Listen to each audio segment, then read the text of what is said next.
नमस्कार दोस्तों, स्वागत है आप सभी का हमारे यूट्यूब चैनल आर के योजना पर। सरकार की तरफ से पेंशन धारकों को एक बड़ी खुशखबरी दी गई है क्योंकि अक्टूबर, नवंबर, दिसंबर महीने की पेंशन तो सरकार ट्रांसफ़र कर रही थी। सभी के बैंक खाते में 3-3 हज़ार रुपये की पेंशन राशि दे रही थी। लेकिन इसी के साथ ही जो पेंशन धारकों की रुकी हुई पेंशन राशि है, पिछले 3 महीने की या 6 महीने की या फिर 9 महीने की, यह पेंशन राशि लाभार्थियों के बैंक खाते में सरकार ट्रांसफ़र कर रही है। इसका यहाँ पर आप एक नोटिफ़िकेशन देख रहे हैं। यहाँ पर देखिए, किसी को 9,000 रुपये दिए गए हैं, किसी को 6,000 रुपये दिए गए हैं, तो किसी को 3,000 रुपये की पेंशन राशि सरकार दे रही है। यानी कि जितने लाभार्थियों की कोई पेंशन है, उनको थोड़ा समय तो लग रहा है, लेकिन बैंक खाते में सरकार पेंशन राशि को ट्रांसफ़र कर रही है। और यहाँ पर देखिए, यह लाभ दिव्यांगों को भी दिया गया है, विधवा महिलाओं को और वृद्धावस्था पेंशन धारकों को। यानी कि दिव्यांग, विधवा, वृद्धावस्था या कुष्ठ अवस्था में से जिसकी भी रुकी पेंशन है, उनको रुकी पेंशन भी सरकार लाभार्थियों बैंक खाते में ट्रांसफ़र कर रही है।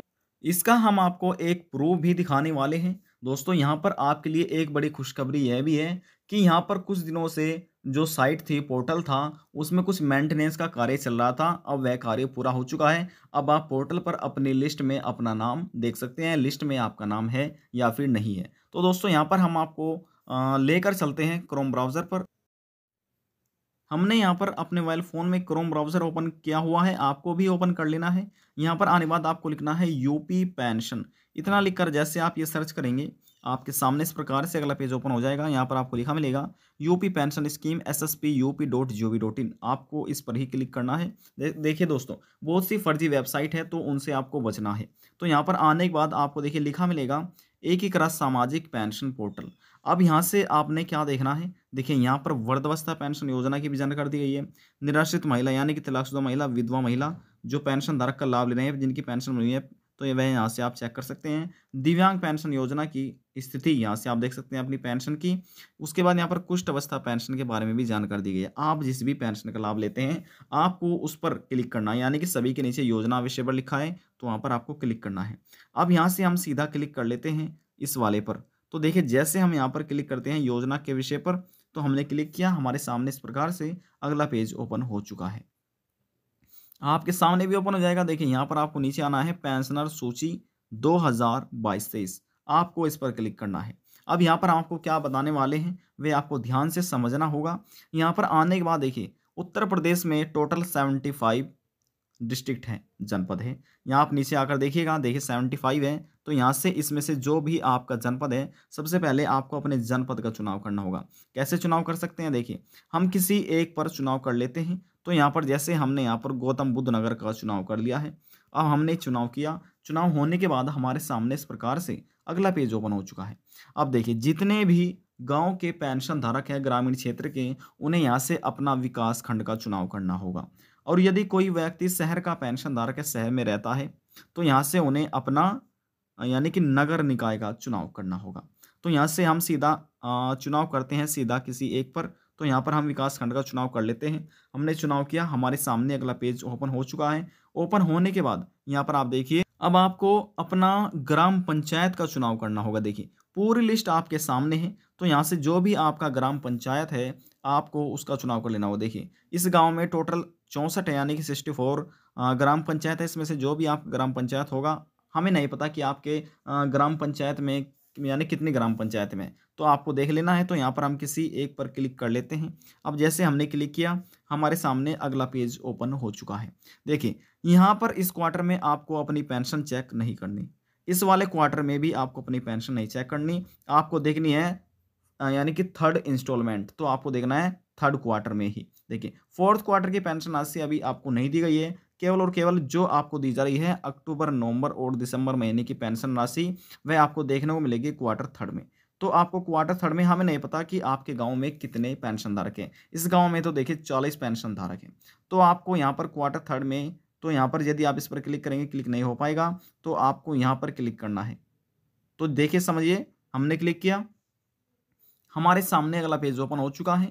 यहाँ से आपको नीचे स्क्रॉल डाउन करना है।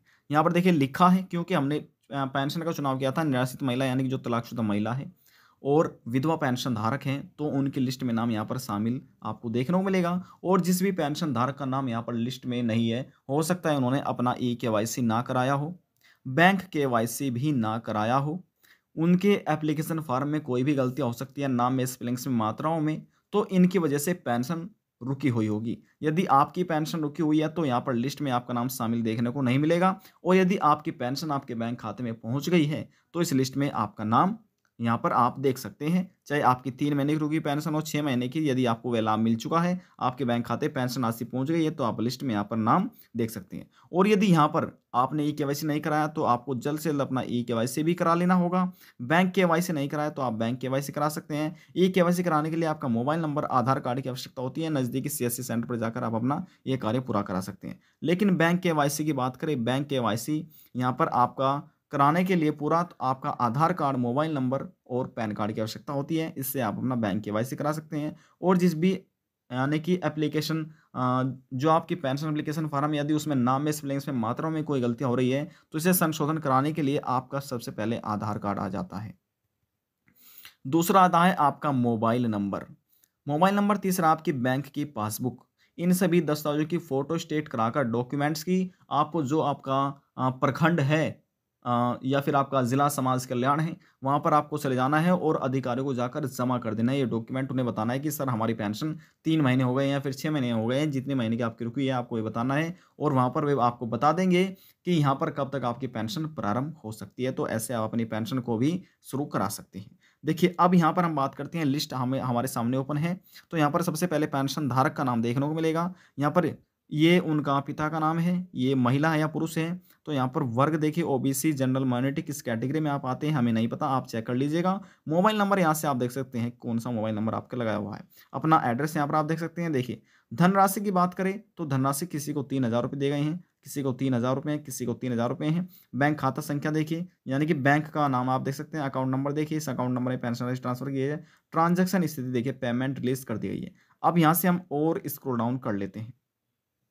अब जैसे हमने यहाँ पर स्क्रॉल डाउन किया तो इस प्रकार से यहाँ पर लिस्ट हमारे सामने ओपन हो चुकी है। ज़्यादातर 3-3 हज़ार रुपये लाभार्थियों को दिए गए हैं।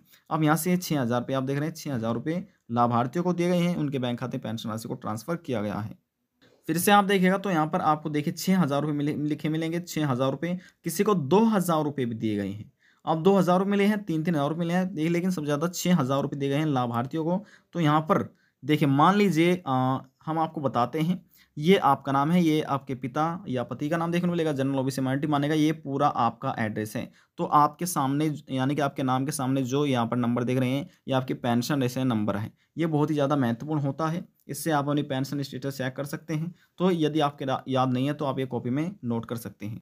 अब यहाँ से हम और स्क्रॉल डाउन करते हैं। देखिए, जैसे हम यहाँ पर और स्क्रॉल डाउन करेंगे तो यहाँ पर आपको 9,000 रुपये दिखाई देंगे। देखिए, 9,000 रुपये पेंशन राशि लाभार्थियों को दी गई है।